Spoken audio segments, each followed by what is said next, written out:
வணக்கம். இன்றைய அரசியல் ஆடுகளம் நாம் பேசப்போகும் செய்திகள் என்ன அப்படிங்கிறத முதல்ல பார்க்கலாம். டிவிகே CM.com அப்படின்னு டிவிக்கு ஒரு இணையதளத்தை தொடங்கிட்டாங்க. அதில் அந்த இணையதளத்து பேர் டிவிகே CM.com அப்படின்னு போட்டால் வந்துடும். இப்போ நகர்ப்புறங்களில் இருக்கீங்க, நகராட்சியில் இருக்கீங்க, உங்களுக்கெல்லாம் தண்ணி வரலன்னு வச்சுக்கோங்க. உடனே நீங்கள் கம்ப்யூட்டர் எடுத்து இல்லை மொபைல் ஃபோனையே எடுத்து மொபைல் ஃபோன்லேயே தண்ணி வரல அப்படின்னு அந்த சைட்டில் வச்சுட்டிங்கன்னா உடனே தண்ணி வந்துடும். லைட் எரியல, தெருவிளக்கு எரியல, லைட்டு வந்துடும். அதே மாதிரி உங்களுக்கு மற்றபடி மின்சாரம் வரல போட்டிங்கன்னா வந்துடும். இது தாவைக்கு ஆட்களுக்கு மட்டுமில்லை, பொதுமக்கள் எல்லோருக்கும் அப்படின்னு சொல்லியிருக்காங்க. இது எப்படி ஒரு நல்ல முடிவுன்னு பண்ணுறேன். இந்த ஸ்டாலின் இருக்கார, இந்த தமிழ்நாடை குட்டிச்சவர் ஆக்குனதுல மிகப்பு முக்கியமான பங்கு ஸ்டாலினுக்கு உண்டு. அவர் எனக்கு பிடிக்காதுங்கிறதுக்காக நான் திட்டல. அவர் பிடிக்காது அப்படிங்கிறதுனால எதனால் பிடிக்காது, அவர் பண்ணின அயோக்கியத்தனத்தால் பிடிக்காது எனக்கு அவரை. வேறு எனக்கு என்ன பங்காளி சண்டையா, சொத்து சண்டையா? மக்களுக்கு நல்லது செய்யான்னு ஓட்டு போட்டு வச்சா என்ன அட்டூழியம் பண்ணார் இருந்தாலும். அதாவது நல்லா யோசிச்சு பாருங்கள், நான் சொல்கிறது நல்லா யோசித்து முடிவெடுங்க. இது அப்போ திமுகவுக்கு கவுன்சிலர் தேர்தல் நடந்தது. ஒவ்வொருத்தையும் 2 கோடி வாங்கினார். அவன் என்ன பண்ணான், கவுன்சிலர் சேலின்னு 2 கோடி கொடுத்து 1 கோடி செலவு பண்ணான். அப்போ மொத்தம் 3 கோடி போட்டு அந்த தெருவில் இருக்கிறவன்ட்ட பூரா கையை நீட்டினான். இப்போ இந்த இதை கேட்ட மாதிரி அப்போ வெப்சைட் இப்போ போட்டு தாவைக்கா CM.com மாதிரி அப்போ அடிக்க முடியாது. இங்கெல்லாம் சென்னையில் எங்களுக்கு என்ன நடக்கும்னா, நாங்கள் எங்களுக்கு தண்ணி வரலன்னு வைங்க, தண்ணி வரவில்லை அப்படின்னா நேராக அங்கே வாட்டர் போர்டுன்னு இருக்கும், ஒரு ஆஃபீஸ் இருக்கும். அதுக்கு அங்கே போய் சார் தண்ணி வரல அப்படின்ட்டா அவன் என்ன சொல்லுவான், அவன் கவுன்சிலருக்கு போய் பாரு அப்படிமா. கவுன்சிலர் போய் பார்த்து தண்ணி வரலன்னா 5000 ரூபா கொடு அப்படிமா. எதுக்கு 5000 ரூபான்னா, நான் 2 கோடி கொடுத்து தான் சீட்டு வாங்கினேன், 1 கோடி கொடுத்து தான் செலவு பண்ணேன் அப்படின்னு நம்மகிட்ட ஓப்பனாக கேட்பான். 5000 கொடுத்து தான் தண்ணி வரும்.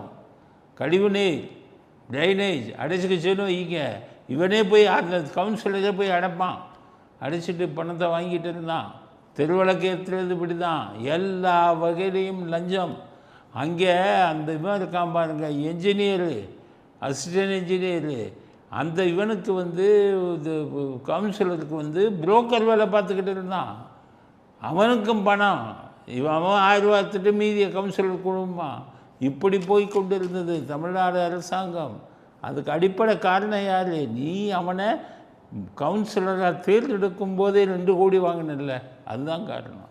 உங்களால் கண்டிக்க முடிந்ததா ஸ்டாலின் அவர்களே? உங்கள் கவுன்சிலரை கண்டித்ததுக்கு கேட்டான், நீ தானே 2 கோடி வாங்கினேன், வாங்கிட்டு தானே எனக்கு சீட்டு கொடுத்தேன், நான் 1 கோடி செலவு பண்ணியிருக்கேன்ல அப்படின்னா. அதனால தான் நான் எப்போவுமே சொன்னேன், எம்எல்ஏ MP எல்லாத்துலேயுமே நீங்கள் அவங்கள அதிகம் செலவு பண்ணக்கூடாது. அதே மாதிரி அவங்களுக்கு சீட்டுக்கு காசு வாங்கக்கூடாது. இதை சொன்னேன், தாவைக்கால ஃபாலோ பண்ணாங்க. நிர்மல்குமார் இப்போ சொல்லியிருக்காரு, 4-5 லட்சம் ரூபா செலவு பண்ணவன்னா ஜெயிச்சிருக்கான் தாவைக்கால எம்எல்ஏ. எவனும் எவனும் இப்போ சீட்டுக்கு பணம் கொடுக்கல. ஒரு சில இடங்களில் இந்த ஆதவ அர்ஜுனெல்லாம் சிலது பண்ணியிருக்காரு. பெரும்பாலான இடங்களில் அவனுக்கு பணமே கொடுக்கல, சீட்டும் செலவும் அதிகம் பண்ணலை. அதனால் வருமானமும் வரலை அவனுக்கு. எம்எல்ஏக்களுக்கு ஒரு வருமானம் இல்லை. காரணம், நீ தான் அதிகம் செலவு பண்ணலையே. உனக்கு சம்பளம் 1 லட்சம் 1.5 லட்சம், அவ்வளோதான். 1 லட்சம் சம்பளம் எம்எல்ஏக்கு, அவ்வளோதான். அதுதான் உனக்கு இது அப்படின்னு சொல்லி பண்ணணும். அப்போ தான் அரசியல் உருப்படும். அதனால் இந்த தாவேக்கா தனி இணையதளம் தொடங்கியிருக்காங்கன்னா அதை வரவேற்கிறோம். ஏன்னா நேரடியாக போனால் தான் லஞ்சம் வரும். நேரடியாக போனால் தான் நீங்கள் ஏஇயை பார்ப்பீங்க. ஏஇ அங்கே போய் கவுன்சிலரை பார்க்க சொல்லுவான். அதனால் லஞ்சம்ங்கிறது ஒழிக்கப்படணும்னா நேரடியாக பார்ப்பதை தவிர்க்கப்படணும். இப்போ தான் அட்வான்ஸாக வந்துருச்சு எல்லாமே. அதனால் தாவேக்கா ஆரம்பித்துள்ள இந்த இணையதள சேவையை முழுவதுமாக வரவேற்கிறோம். காரணம், அது லஞ்சத்தை ஒழிக்கும். கவுன்சிலர்கள் பூரா நீ சம்பாதிக்க முடியாது, இங்கே எவனும் சம்பாதிக்க முடியாது, அவன் சம்பளம் மட்டும்தான். அது இருக்கிறதுனால இந்த திட்டத்தை நாங்கள் முழுவதுமாக வரவேற்கிறோம்.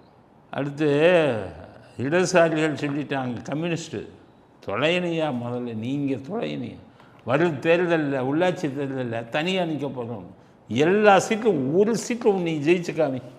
கம்யூனிஸ்ட்டுக்கு நான் சேலஞ்சு விட்றேன், ஒரு சீட்டு நீ ஜெயிக்க முடியாது. அன்னைக்கு இருந்தவன் வேற தொழிலாளன், நீ குரல் கொடுத்தாய், உனக்கு உனக்கு குரல் ஆகா. கம்யூனிஸ்ட்காரங்க இளமை ரொம்ப சிம்பிளாக வாழ்வாங்க, ரொம்ப எளிமையாக. ஆனால் அப்படி இருந்து தான் உனக்கு சப்போர்ட் பண்ண அந்த காலத்தில் இருந்த தொழிலாளன். ஆனால் இன்றைக்கி நீயே போய் கை நிட்டுற. அந்த காலத்து கம்யூனிஸ்டுகள்லாம் உண்டியிலேருந்துவான், நீ போய் 25 கோடி 30 கோடின்னு ஸ்டாலின்கிட்ட கை நீட்டின. கம்யூனிஸ்டுகள்லாம் தொழிலாளன் பார்த்தான். தொழிலாளன் இப்போ என்னாச்சு, வெளி மாநிலத்திலேருந்து இவங்க வராங்க வேலைக்கு, வட இந்தியர்கள். அதனால் இப்போ கம்யூனிஸ்டுகளே எவன் மதிப்பான்? அன்னைக்கு கம்யூனிஸ்ட் தொழிலாளருக்கு குரல் கொடுத்தான். இன்றைக்கி ஒரு கம்யூனிஸ்ட் தொழிலாளனுக்கு குரல் கொடுக்க சொல்லுங்கள், எவனுமே குரல் கொடுக்க போகிறதில்லை. பேருக்கு இடது கம்யூனிஸ்ட்டு வலது கம்யூனிஸ்ட்டு. ரஷ்யாவிலேருந்து பணம் வரும், ஒரு ஆளுக்கு அங்கே சைனாவிலேருந்து பணம் வரும். இடது கம்யூனிஸ்ட்டுக்கு 2 பேரும் நம்ம இந்தியாவில் வந்துக்கிட்டு இது கட்சியை நடத்துவாங்க. அழிஞ்சு போச்சு. கம்யூனிஸ்ட் ஆட்சியில் இருந்தது வெஸ்ட் பெங்கால் ஒன்று, இப்போ சமீபத்தில் கேரளானே இருந்தது, இப்போ எங்கேயுமே இல்லை. அதனால் இப்போ கம்யூனிஸ்ட் சொல்லியிருக்காங்க தனியாக நிற்க போகணுன்னு. அதை வரவேற்கிறோம். நீங்கள் மட்டுமில்லை, திருமாவளவனிலிருந்து எல்லா கட்சிகளும் தனியாக நில்லுங்க.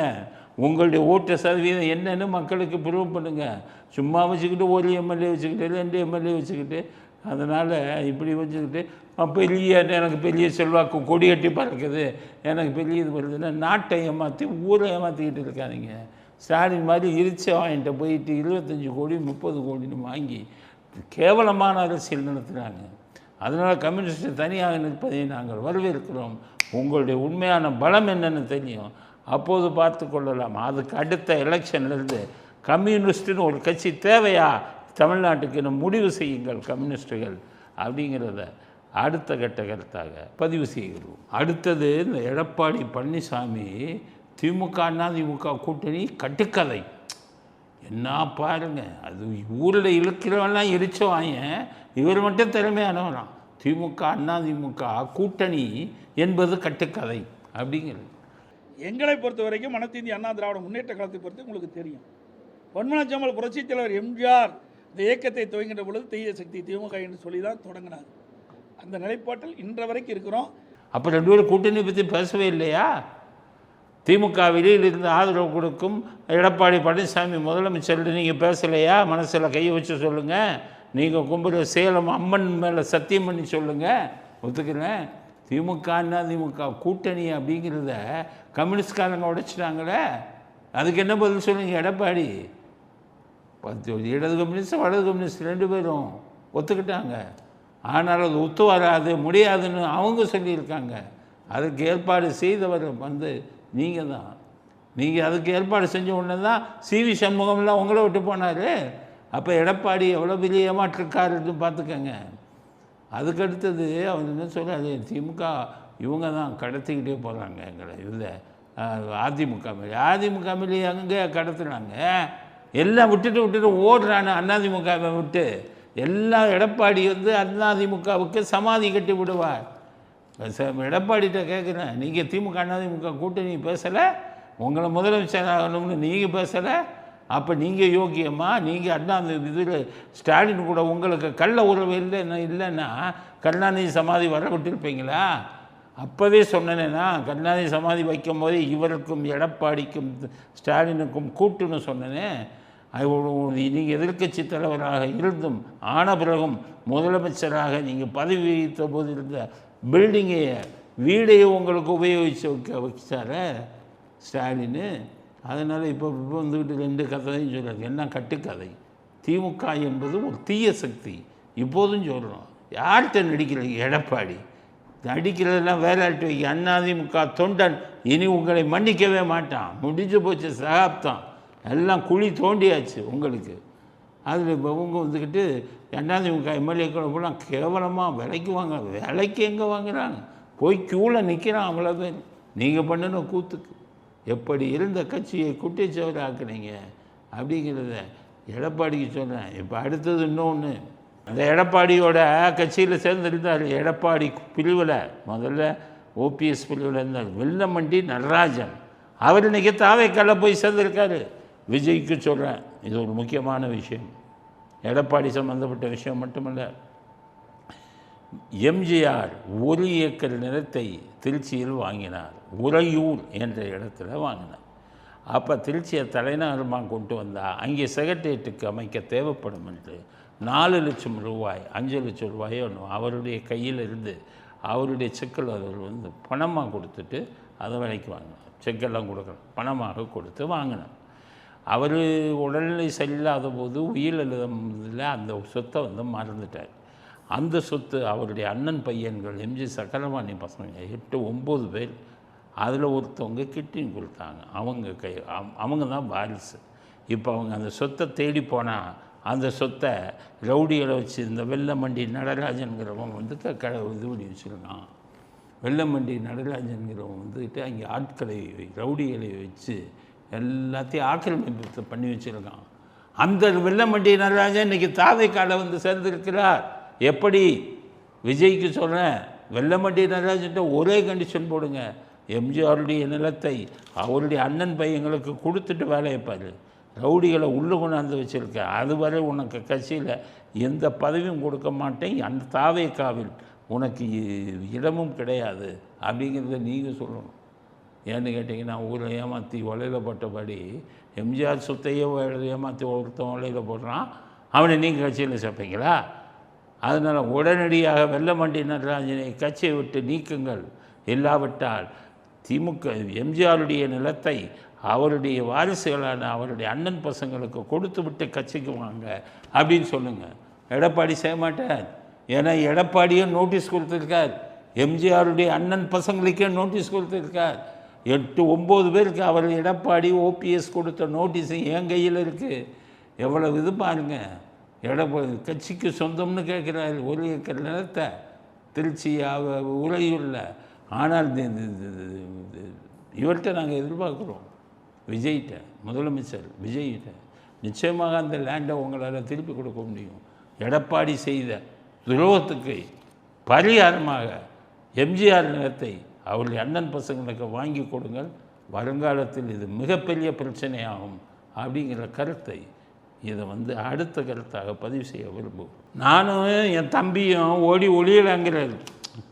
ஓடி ஒளிவதில் ரொம்ப ஃபேமஸ் அவர் செந்தில் பாலாஜி. நாங்கள் ஒளியலாங்கிற, அதாவது எங்கேயும் நாங்கள் ஒளியலை, நானும் என் தம்பியுங்கிறார். யார்? நம்ம செந்தில் பாலாஜி. அங்கே திருவல்லிக்கேணி போலீஸ் ஸ்டேஷனில் வந்து கையெழுத்து போடணும், போடலை. ஏன் போடலைன்னா, ஆர்டர் வந்த உடனே 15 நாளைக்குள்ளே நீ வந்து இது வாங்கணும், இவங்களை ஷூரிட்டி கொடுக்கணும், சாட்சிகளை வந்து உங்களை ஷூரிட்டி போடணும் அப்படின்னு இருக்காங்க. அதனால் காத்துக்கிட்டு இருக்கார். 15 நாள் இன்னும் ஆகலை. 15 நாள் ஆனால் 2 பேரும் வந்து ஷூரிட்டி அனுப்பிட்டு அதுக்கப்புறம் வந்து அண்ணன் தம்பியை வந்து கையெழுத்து போடணும். ஆனால் என்ன சொல்கிறாரு, கடிதம் எழுதுகிறார் ரிப்பப்ளிக்கன் போலீஸுக்கு. எப்படி, நான் வேறு கேஸில் இன்னும் கைது பண்ணக்கூடாது. அது எப்படிப்பா கதை? அது எப்படி கதை? எனக்கு வந்து 1 கேஸில் கையெழுத்து அப்படின்ட்டிங்க, போனதுக்கப்புறம் 2 கேஸில் கேட்டிங்களே, ஈவேரை திட்டுன்னு என் மேலே 1 கேஸ் போட்டிங்களே, ஸ்டாலின் யோகியர், பெரிய யோகியர் ஸ்டாலின், அவர் திட்டினாருன்னு 1 கேஸ் போட்டிங்களே, செந்தில் பாலாஜியை திட்டி கமெண்ட்டு போட்டவனெல்லாம் ஜெயிலுக்கு அனுப்பிய ஆளாச்சையா நீ? நீ என்ன மனிதனா? அவ்வளோ பெரியதா? நீ என்ன பெரிய யோகியனான்னு கேட்குறேன். எவ்வளவு அயோக்கியத்தனத்தை செஞ்சுட்டு அதில் வந்துக்கிட்டு ஒன்றுமே போடல ஒருத்தன். கமெண்ட்டில் என்ன பண்ணுறான்? இது மிகவும் அநியாயம். அவனை பிடிச்சி உள்ள போட்டான் அந்த ஆள் போலீஸில் சொல்லி. அப்போ விதி திரும்பணும்ல, ஒன்றை பிடிச்சி உள்ளே போடணும்ல. இப்போ கேட்குறாரு, வேறு வழக்கில் கைது செய்யக்கூடாது. யோகியனா, உத்தமனா? வேறு வழக்கில் ஒன்று கைது செய்யாமல் விடுவாங்களா? அவளையும் ஊரை கொள்ளையடித்த ஒலையில் போட்டிருக்க, உன்னை வந்து வேறு வழக்கில் கைது செய்ய முடியாமல் இப்போ விடுவாங்களா? பாரு, நீ திருவல்லிக்கேணி கையெழுத்து போடு, அடுத்த வழக்கு காத்திருக்கு. அதைத்தான் சொல்கிறோம். செஞ்ச பாவம் எத்தனை பேரை கைது பண்ணி உள்ள போனேன், நான் உட்பட எத்தனை பாவம் அப்பாவிங்களை போட்டல. நாசமாக போவீங்க நீங்கள் எல்லாம். அதனால் சொல்கிறேன் செந்தில் பாலாஜி, நீயும் வழக்கு வரும், இந்த வழக்குக்கும் கையெழுத்து போடணும், இனியும் வழக்கு தொடரும். அருணை மாற்றியாச்சு, அருண் மேலே அவ்வளவு இது இருந்தது. அருணை மாற்றினா மட்டும் போதாது, அருண் சம்பாதிச்ச பணத்தை பூரா அந்த ஆள்கிட்ட வந்து பிடுங்கணும். அதை விஜய் அவர்கள் செய்வார்கள்ங்கிற நம்பிக்கை வச்சுருக்கோம். அதனால் என்ன சொல்லுவோம், செந்தில் பாலாஜி, நாங்கள் ஓடி ஒளியப் போவதில்லை. ஓடி ஒளிஞ்சிக்கிட்டு இருக்கிற கோழை நீங்கள், கோழை, நீ உன் தம்பியும் ஒன்றா நம்பர் கோழை. அவங்க வந்துட்டு எங்கும் ஓடி ஒளிவதில்லை. அவர் பார்த்திங்கன்னா ஏவா வேலு, நாங்கள் என்ன ஓடி ஒளிஞ்சா போகிறோம், அங்கே சிங்கப்பூரில் போய் உட்காந்துக்கிட்டு நாங்கள் என்ன ஓடி ஒளிய போகிறோமா? இங்கே இவர் எங்கே இருக்காருன்னே தெரியல, ஆனால் ஓடி ஒளிய போவதில்லை. யோகியன் மாதிரி பேசுகிறார் செந்தில் பாலாஜி அப்படிங்கிறது. அதனால் அடுத்த வழக்கு பாயும், அடுத்த வழக்கிலும் நீங்கள் கைது செய்யப்படுவீர்கள் என்பதை உங்களுக்கு தெரிவித்துக் கொள்கிறேன். கர்மா என்பது சும்மா விடாது, அத்தனை பேர் வயிற்றுச்சல் ஒன்று சும்மா விடாது அப்படிங்கிற விஷயத்தையும் பதிவு செய்ய விரும்புகிறோம். இன்ப நிதிக்கு டிகிரி கொடுத்துருக்காங்களாம். டிகிரி நான் முதலே சொன்னேன், இந்த குடும்பத்துக்கே படிப்புக்கு சம்மந்தம் இல்லையா? யாருமே ஸ்கூலில் தாண்டினதில்லை. ஸ்டாலின், கருணாநிதி, ஸ்டாலின் பிஏன்னு போடுவார், எல்லாம் அலியஸு. உதயநிதி அலியஸு, எல்லாம் அலியஸு. இதுவும் அலியஸாக தான் இருக்கும்.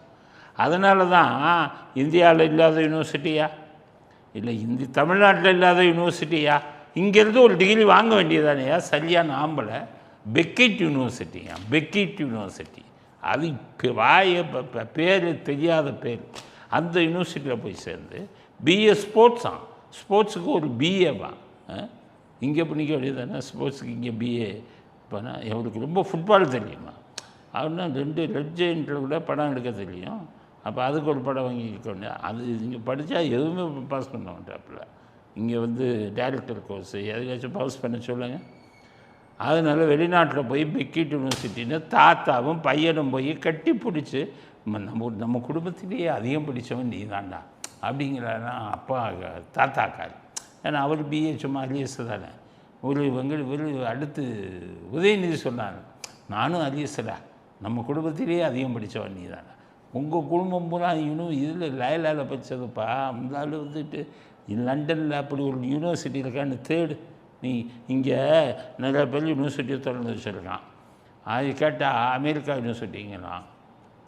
டாக்டரேட்டு கொடுக்குறேன்டா, நீ டாக்டர்கிட்ட போட்டுக்கங்கிறான். எவ்வளோ தெரியுமா? 50,000 ரூபா. 50,000 ரூபா கொடுத்துட்டிங்கன்னா உங்களுக்கு கொடுத்துருவான், உங்களுக்கு டாக்டர் சர்டிஃபிகேட் அப்படிமா. அதுக்கப்புறம் நீ டாக்டர்கிட்ட போட்டுக்கலாம். 50,000 தான் செலவு. அது மாதிரி இந்த பெக்கிட் யூனிவர்சிட்டின்னு போய் எவ்வளவு செலவு பண்ணாங்கன்னு தெரியல. இந்த கூட்டம் பூரா இன்ப நிதி டிகிரி பெஞ்சிட்டாரு அப்படின்னு பொருளை கிளப்பிட்டு இருக்கான். 1922 சேர்ந்துருக்காங்க. ஒழுங்காக இப்போ எத்தனை மார்க்கு எந்தெந்த சப்ஜெக்டுன்னு கேளுங்க. ஆனால் டிகிரி கம்ப்ளீஷன் அப்படின்னு வாங்குவான். அப்படி வாங்கி தான் யூனிவர்சிட்டியிலேருந்து இந்த சர்டிஃபிகேட்டை வச்சுக்கிட்டு வெக்கம் இல்லாமல் ஒரு குடும்பம் போய் வைக்க போய் அப்படியே கட்டி பிடிக்குது. யூனிவர்சிட்டியில் டிகிரி வாங்கிட்டாருன்னு எந்த டிகிரியாக வாங்கினீங்க உங்கள் குடும்பத்தில்? சுவாஜினிசன் அடிக்கடி சொல்லுவார். கமலஹாசனை பார்த்து, கமலஹாசா நீ என்னை விட அதிகம் படித்தவன்ப்பா, அந்த இதில் நான் சொல்கிறேன் என்ன ஒன்று. கமலஹாசன் அண்ணே என்னென்ன கிண்டல் அடிக்கிறீங்க, என்னப்பா கிண்டல் அடிக்கிறேன் அப்படின்னு. நான் 5ஆம் கிளாஸ் தானே படித்தேன், நீங்கள் போய் என்னை விட அதிகம் படித்தவன்னு சொல்கிறீங்களே. அதுக்கு சுவாஜி சொன்னார், நான் சொன்னது உண்மைதான்ப்பா, நான் 2ஆம் கிளாஸ் தான்ப்பா, அதனால் என்னை விட நீ அதிகம் படித்தவன் தானே அப்படிம்பார். அது மாதிரி அதிகம் படித்தவன் எங்கள் குடும்பத்திலே அதிகம் படித்தவன் சொல்கிறது பூரா பெக்கிட் யூனிவர்சிட்டி வாங்கின டிகிரி 50,000 ரூபா. 2 டிகிரியோட இது ஏலத்துக்கு வர்றாங்க. யாருக்காச்சும் வேணும்னா பெக்கிட் யூனிவர்சிட்டியில் லண்டனில் போய் ஒரு 20,000 ரூபா 50,000 ரூபா கொடுத்தீங்கன்னா ஒரு டிகிரி சர்டிஃபிகேட் கொடுத்துருவான். இதை வாங்கி வச்சுட்டு இந்த கூட்டம் குதிக்குது அப்படிங்கிறது அடுத்த கட்ட கருத்து. அண்ணாமலை இப்போ பாருங்கள், ஸ்டாலினுக்கு சப்போர்ட் பண்ணிட்டார். இன்றைக்கி அண்ணாமலை ஸ்டாலினுக்கு சப்போர்ட் பண்ணுவாருன்னா எப்படி? அது எப்படின்னா, அவர் தான் கருணாநிதியை கலைஞர் அவர்கள்னு தொட்டு கும்பிட்டார் சமாதியை. நடிப்பு அருமையான நடிப்பாச்ச. இன்றைக்கி என்ன சொல்லியிருக்காரு, ஸ்டாலின் வந்து ஒவ்வொரு காலேஜுக்கும் ட்ரக் அம்பாசடர்னு ஒரு போஸ்ட் வச்சாராம். 10 பேர் ஒவ்வொரு காலேஜிலும் ட்ரக்கு குடிக்காமல் பார்த்துக்கங்கன்னு எல்லாம் வச்சாராம். அது சப்போர்ட் பண்ணி அண்ணாமலை பேசுகிறார். ஸ்டாலினுக்கு. அவர்கிட்ட எவ்வளோ பணம் வாங்கினாருன்னு இல்லை. ஏற்கனவே செந்தில் இவர்கிட்ட KN அதுக்கு அடுத்தது இவர்கிட்ட அப்போ தனியாக பணம் ஏவாவிட்ட இவங்களெல்லாம் ஈடியில் பிடிச்சி கொடுக்காமல் இருக்கேன் அப்படின்னு சொல்லி ஏமாற்றி பணத்தை வாங்கிட்டு கோடீஸ்வரன் ஆகிட்டு இப்போ ஸ்டாலினை பாராட்டி பேசுது. அந்த ஸ்டாலின் போதை மருந்தை ஒழிப்பதற்கு நிறைய முயற்சி செய்தார். அவர் எப்படி முயற்சி செஞ்சாருன்னா அம்பாசடருங்கிற போஸ்டர் கிரியேட் பண்ணார் ஒவ்வொரு காலேஜுக்கும். அப்போ ஏன் இப்போ போதை மருந்து அவ்வளோ சுற்றுச்சு? அப்போ போய் 8ஆம் கிளாஸ் படித்தவங்க கூட போதை மருந்து சாப்பிட்டானே ஸ்டாலின் முதலமைச்சராக இருக்கும்போது. அண்ணாமலை பதில் சொல்லுங்கள் அப்படிங்கிறது தான் கேட்குறோம். இப்போ ஸ்டாலின் புராணம் பாட ஆரம்பித்து விட்டார் அண்ணாமலை. ஸ்டாலின் போதையை ஒழிக்க பாடுபட்டார் அப்படிங்கிற புது கருத்தை சொல்லியிருக்கார் அண்ணாமலை அப்படிங்கிறத புரிஞ்சுக்கணுமா எல்லா மக்களும் அப்படிங்கிறது அடுத்த கட்ட கருத்து. அடுத்து 100 கோடி பழனி கோயில் அங்கே ஒரு 1.5 ஏக்கர் இருக்குது. அது 1888 கிட்டத்தட்ட 150 வருஷத்துக்கு முன்னாடி ஒரு புண்ணியமாக தன்னுடைய நிலத்தை பழனி முருகனுக்கு கொடுத்துருக்காரு. இந்த 1.5 ஏக்கர் செட்டில் பண்ணுறப்பா முருகனுக்கு, இதை வேறு யாரும் எடுக்கக்கூடாது, முருகனுக்கு தான் யூஸ் பண்ணிக்கணும் அப்படின்ட்டாங்க. அது என்ன பண்ணிவிட்டாங்க, ஸோ ஒரு ஆள் எழுதிட்டாருப்பா முருகனுக்குன்னு, அதனால் முருகனுக்கு தான் யூஸ் பண்ணணுன்ட்டாரு.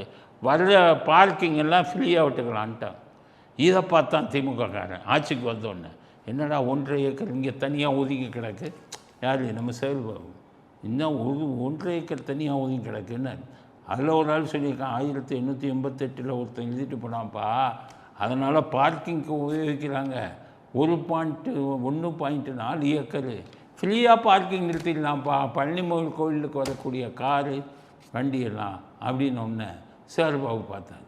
உடனே பண்ணணும் ஒரு ப்ரைவேட்டுக்காரனை கூப்பிட்டு இந்த ஹோம் மேலே பட்டா போட்டுக்க, அந்த 1.4 ஏக்கர் 1.4 ஏக்கர் 1.5 ஏக்கர் ஹோம் பேரில் பட்டா போட்டுக்கன்னு பட்டா போட்டார். கோயில் நிலத்தை தனி ஆள்கள் வாங்கக்கூடாது, அதை பதிவும் பண்ணக்கூடாது, ஏற்கனவே சட்டம் இருக்குது. அந்த சப் ரெஜிஸ்டரை பதிவு பண்ணிட்டாங்க அந்த 1.5 ஏக்கரை. இப்போ சப் ரெஜிஸ்டரை மாட்டிக்கிட்டாங்க, சஸ்பெண்ட் பண்ணிட்டாங்க சப் ரெஜிஸ்டரை. ஏன்ப்பா கோயில் நிலம் தெரிஞ்சதில்லை ஏண்டா பண்ணேன்னு பிடிச்சிட்டாங்க. இந்த திமுக திருட்டு கூட்டமில்ல, அவன் போல என்ன சொல்கிறான், இப்போ தாவேக்கா மந்திரிக்கு வேண்டிய ஆள் தான் அதை வாங்கியிருக்காருங்கிறான். வேண்டிய ஆளுக்கு இவர் எழுதி கொடுத்துட்டாருங்கிறான். யாருமே எழுதி கொடுக்க முடியாது. எழுதி பத்திரப்பதிவு செஞ்ச இவரையே சப் ரெஜிஸ்டரே பதவி விட்டு அடைக்கிட்டாங்க அப்படி சொல்லி கற்றுக்கிட்டு இருக்கான். தாவேக்கா மந்திரி சொல்கிறார், ஏய் வழக்கு போடுவேண்டா அப்படின்ட்டாரு.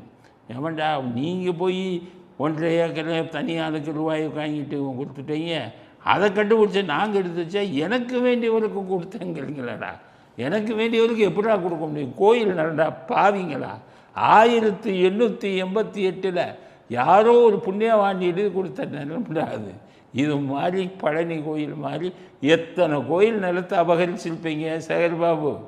முருகனுக்கு மாநாடுல வச்சிங்க வெக்கம் இல்லாமல் எத்தனை கோடி, அத்தனை கோடி எனக்கு இங்கே பாருங்கள் சென்னையில் நான் காமிக்கிறேன் உங்களுக்கு, அத்தனையும் தாரை பார்த்து கொடுத்துருக்காங்க. அதனால் கோடியாக பணம் கொள்ளை எடுக்கப்பட்டிருக்கிறது. விஜயர் சங்கத்துக்கு சரியாக இன்னும் நிறைய இதை பிடிக்க தெரியல, எங்களுக்கு தெரிஞ்ச விஷயமே நிறைய இருக்குது. சரி எல்லாரையும் விட உங்கள் பெட்டர் 11,000 கோடி இது பண்ணி கொடுத்துருக்காரு, மிச்சம் கொடுத்துருக்காரு. இப்படி ஒரு ஆட்சி நடக்கிறதா என்று தெரியவில்லை, அப்படி ஆட்சி நடக்கிறதா என்று தெரியவில்லைங்கிறார் எடப்பாடி. பாவிங்களா, ஒரு மாதத்தில் 11,000 கோடி லஞ்சமாக போக வேண்டிய பணத்தை மீட்டு கொடுத்துருக்காரு. அதுக்கு பாராட்டணும்ல. அது யாராவது இருக்கட்டும், விஜயாக இருக்கட்டும், இல்லை ஜோசப் விஜயாக இருக்கட்டும், இல்லை எதுவாக இருக்கட்டும். அதனால் அது நியாயம் அப்படிங்கிறது இருக்குல்ல உலகத்தில், அது எல்லா மதத்திற்கும் அப்பாற்பட்டதை, ஜோசப்புங்கிற பேருக்கெல்லாம் அப்பாற்பட்டதை. நிறைய பேர் என்கிட்ட சொன்னாங்க அவரை சப்போர்ட் பண்ணாதீங்க, அவர் கிறிஸ்தவர்னாங்க. அட பாவிங்களா, நான்லாம் கிறிஸ்தவர் இல்லை. நான் கோயில்களை மதிப்பவன், தேசியத்தை மதிப்பவன், தெய்வீகத்தை மதிப்பவன். ஆனால் கிறிஸ்தவர் முஸ்லீமு இந்துன்னெல்லாம் நான் பிரித்து பார்க்குறது இல்லை. நல்லது செஞ்சால் நல்லவையா, அந்த ஆள் நல்லது செய்யல. 11,000 கோடி மிச்சம் கொடுத்துருக்காரு. எவனுமே காசு வாங்க மாட்டேங்கிறானே, எம்எல்ஏ மந்திரியும் காசு வாங்க மாட்டேங்கிறானே. சிலரெல்லாம் கமிஷன் கொடுக்காம முடியுது எல்லா காரியமும். அதனால் விஜய்க்கு சப்போர்ட் பண்ணுறோம்னா எல்லாம் நல்லதையும் செஞ்சுக்கிட்டு இருக்காரு. பழனி இதில் அந்த ஏக்கரை மீட்டு கொடுத்துருக்காரு. 1.5 ஏக்கர் யார் இருந்தா என்ன, கோயில் நிலம் தானே. அதனால் விஜய் அவர்களுக்கு நமது வாழ்த்துக்களை தெரிவித்துக் கொள்கிறோம். பழனி மலையில் இவர் வந்து பழனி கோயிலுக்கு சொந்தமான நிலத்தை மீட்டு கொடுத்ததற்காக பாராட்டுதலை தெரிவித்துக் கொள்கிறோம். அடுத்து கடைசி கவர்னர் என்ன பண்ணிட்டாரு, யார் யார் வந்து இது கொடுக்கணுமோ கோரிக்கை மனு ராஜ்பவனில் வந்து கொடுங்கங்கிறது. ராஜ்பவனில் வந்து கொடுத்துட்டா என்ன பண்ணுவீங்க நீங்கள்? வந்து கையெழுத்து போட்டால் சொல்லுமா? கவர்னருக்கு அதிகாரம் இருக்கா? கவர்னருக்கு பேர் ரப்பர் ஸ்டாம்புவா? கவர்னருக்கு 2-3 அதிகாரம் தான் இருக்குது. எல்லாத்துக்கும் பதவி ஏற்று வைக்கிறது அதுதான் பெரிய அதிகாரம். ஒன்று. 2வது இந்த துணைவேந்தர்களை போடுறது, அதை படித்தவனை போடணும். இவன் பூரா வித்துட்டு போயிடுவான், அரசியல்வாதின்னு போட்டாங்க. இது அரசியல் சட்டத்திலேயே. 3வது என்ன பண்ணான், டிஸ்மிஸ் பண்ணலாம். அதோட இவர் டிஸ்மிஸ் பண்ண முடியாது. டிஸ்மிஸ் பண்ண சொல்லி எழுதலாம். எழுதி மத்திய அரசாங்கம் தான் டிஸ்மிஸ் பண்ணணும். இந்த கவர்னரே ரப்பர் ஸ்டாம்ப். நம்ம கவர்னர் என்ன பண்ணுறாரு, எல்லோரும் என்கிட்ட கிரீவன்ஸ் கொடு, என்கிட்ட குறையில் கொடு அப்படின்னாரு. அப்போ நம்ம நிர்மல்குமார் ஜட்ஜ் இவர் வந்து தாவைக்கா அமைச்சர், தாவைக்கால உருப்படியான அமைச்சர்கள், அவர் என்ன சொல்கிறாரு, நீங்கள் எப்படிங்க வாங்கலாம், நாங்கள் அரசாங்கம்னு ஒன்று இல்லையா, மக்களால் தேர்ந்தெடுக்கப்பட்ட பிரதிநிதிகள் நாங்கள் தானே, நீங்கள் இருந்துக்கிட்டு எப்படி பெட்டிஷன் வாங்குறீங்க அப்படின்னு கரெக்டாக கோய்க்கப்பட்டேன். அவர் கேட்டது ரைட்டு தானே, இவர் தான் ரப்பர் ஸ்டாம்பாச்சே. இந்த 2-3 விஷயம் தானே பண்ண முடியும். நீங்கள் பாட்டுக்கு பெட்டிஷன் நான் என்கிட்ட கொடுங்கன்னா அப்போ சிஎம் கிரீவன்ஸில்னு இவர் பாட்டுக்கு கவர்னர் கிரீவன்ஸில்னு ஆரம்பிச்சிட்டாருன்னா உங்களுக்கு அதிகாரம் இல்லையா, என்ன பண்ண போய்ங்க வாங்குகிற பெட்டிஷன் எல்லாம். அதனால் கவர்னர் என்ன நல்ல மனுஷனாக இருந்தால் உங்களுடைய அதிகார எல்லைக்குள்ளே இருங்க, மற்றவங்க அதிகார எல்லைக்குள் வரக்கூடாது, வராதீர்கள். அதைத்தான் அவர் நிர்மல்குமார் சொல்கிறாரு. நிர்மல்குமார் சொல்கிறது இந்திய அரசியல் அமைப்பின்படி சட்டத்தின்படி கரெக்டு. இந்திய அரசியலமைப்பு சட்டத்தில் 2-3 பிரிவுகள் இருக்குது. அந்த பிரிவை படித்தா கவர்னருக்கு என்ன அதிகாரங்கிறது இருக்குது. நிர்வாகத்தை இது நடத்தக்கூடிய அதிகாரம் கவர்னருக்கு இல்லை. எல்லாம் கவர்னர் பேரில் தான் போடுவான். By order of the governor, by order of the governor தான் போடுவான். ஆனால் அதிகாரம் அவருக்கு இல்லை. மக்களால் தேர்ந்தெடுக்கப்பட்ட இவங்க வந்து போடுற இதில் அதில் கீழே பேரை மட்டும் போட்டுக்கணும். அது அந்த எல்லையை தாண்டி வரக்கூடாது கவர்னர் என்பது நம்முடைய கருத்து, அரசியல் சட்டத்தின் கருத்து, இந்திய அரசியல் சட்டம் சொல்லக்கூடிய கருத்து. அதனால் இதில் கவர்னர் அவர்கள் தனது எல்லையை மீறக்கூடாது அப்படிங்கிற கருத்தையும் இறுதி கருத்தாக பதிவு செய்ய விரும்புகிறோம். இத்துடன் இன்றைய அரசியல் ஆடுகளம் நிறைவுறுகிறது. மீண்டும் நாளை புதிய செய்திகளுடன் உங்களை சந்திக்கிறோம். நன்றி, வணக்கம், ஜெய் ஹிந்த்.